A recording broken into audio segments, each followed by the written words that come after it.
Hey guys, Tisha here, and we're back for another Basketball Wives Orlando review. This episode was good.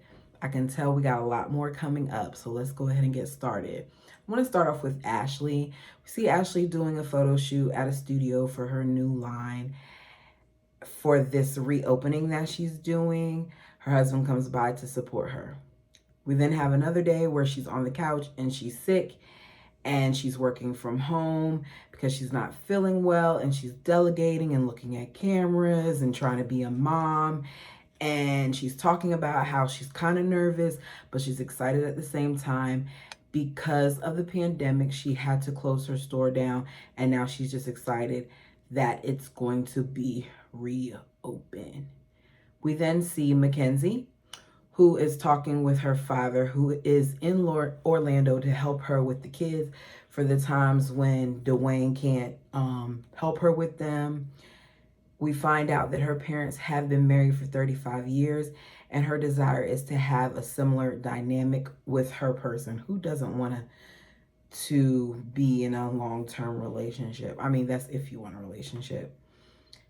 Her dad brings up this new relationship that she is in. She says she wants to keep it to herself because she doesn't want some of the same things that happened when she was with Dwayne to happen in this relationship. She cares about him and she really loves him. To me, it sounds more like she really doesn't want everyone to know what's going on because she doesn't want to know what's going on. A lot of times with these basketball players, when people see them with other people, certain things are automatically assumed. So it sounds like she doesn't want the DMs and things of that nature. We then see Morgan, who is celebrating her daughter's 12th birthday. Her family is in town, but her children's father is not. The way Morgan is speaking in this scene, it seems as if she's doing most of the stuff with her children by herself on her own. Kind of also sounds like he's not financially supporting her, because where is he? We then see Lindsay, who I meant to look back and see because I think it says she's married. Last review, I said that they only have one wife. If Lindsay is married, then that means there are two. But we really haven't gotten a like an introduction to Lindsay. We just had the little clip under her bio, but I didn't read it. So Lindsay and Danielle come over. We find out that Danielle has two children with her ex-fiance, who Mackenzie is now dating.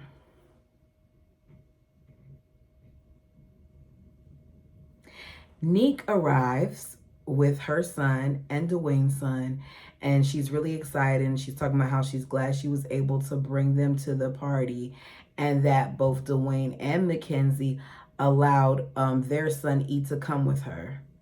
As she's saying this, Danielle makes a face.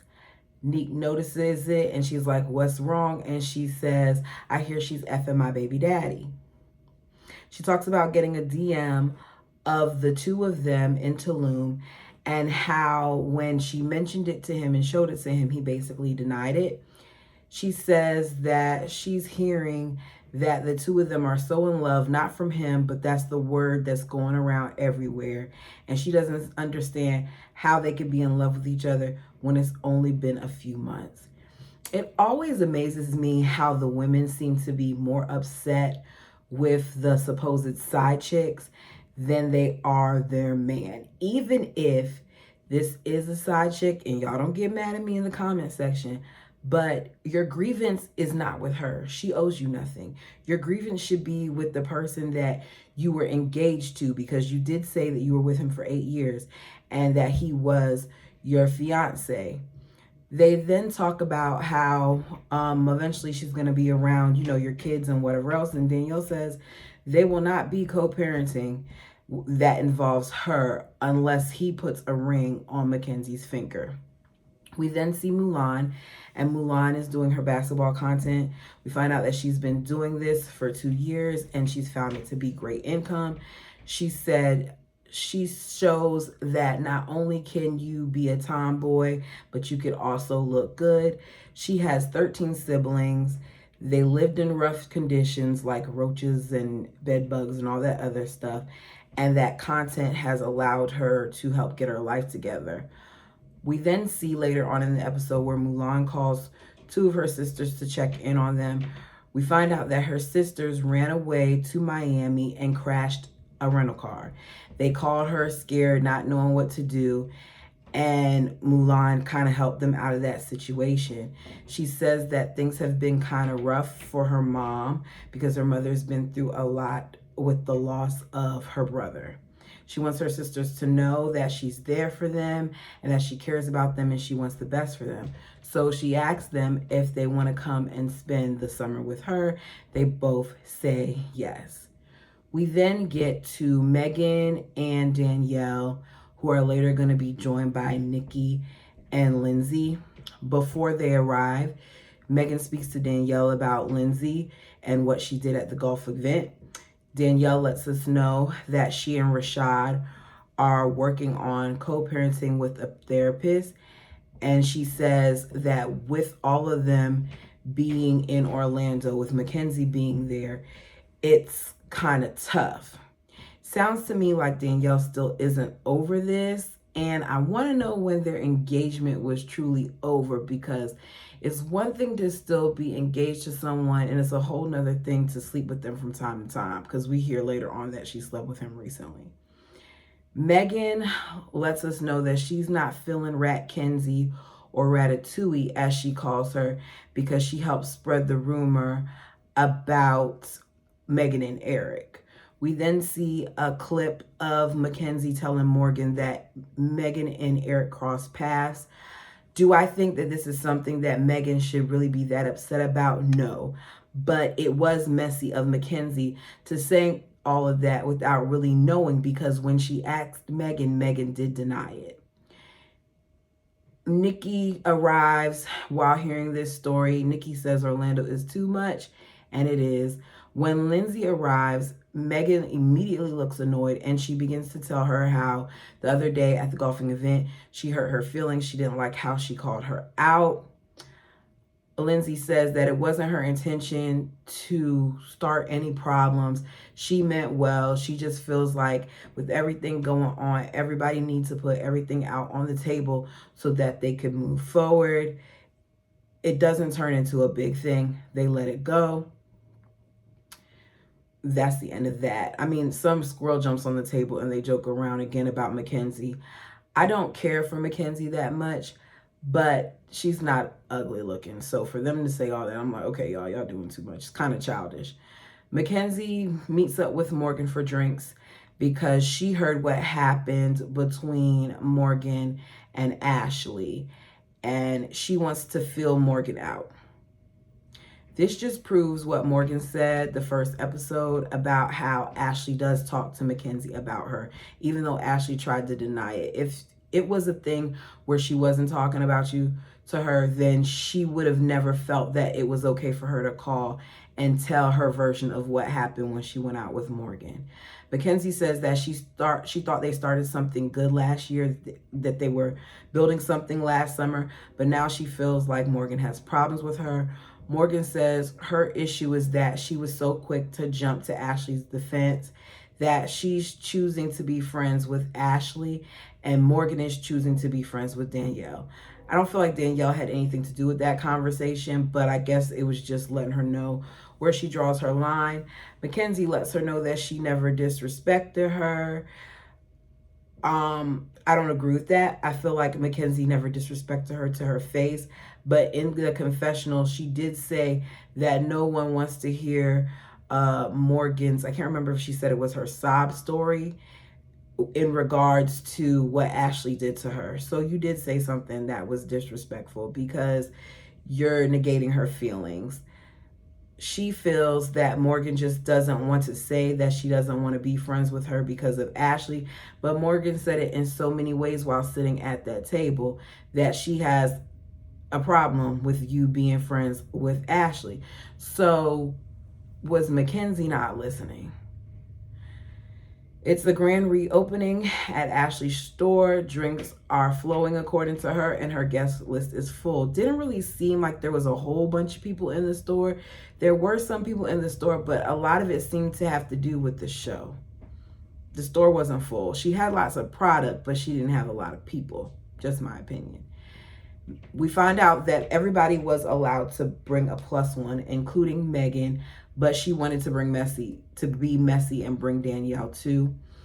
Ashley says that she doesn't have a problem with her bringing in Danielle, and Mackenzie says she doesn't either, that she wouldn't mind talking to her. Danielle arrives. Megan goes outside and tells her to act like a lady, and Danielle says with a master's degree. Danielle walks in with a slight attitude, not towards Ashley, but she just had an attitude. She acknowledges everyone but Mackenzie. She does let Ashley know that she's friends with Morgan, but she says she's willing to form her own opinion of her. Ashley says, I can appreciate that. As she's talking to her, Megan, I don't know how long she was standing over there. I didn't even really see the girl shop around. But Megan comes over to her and tells her like she's getting tired and that she needs to come and speak to Mackenzie. And Danielle says she's not going to talk to no side B. Now, Danielle, I'm trying to like you, but it's never that serious. Mackenzie said, he said you try and call me that. Danielle said he should have told you that. Mackenzie says, please save me in your phone, Ashley, a side B. Then she says, a side is someone who messes with the man while he's in another relationship, and she's never done that. Danielle says, yes, you have. Danielle says, do you want to see the screenshots or hear the audio? Because she has it. She says, just last year, you were saying that the same exact thing that's being done to me was being done to you by Neek. So you would think that you would, try to hear me out.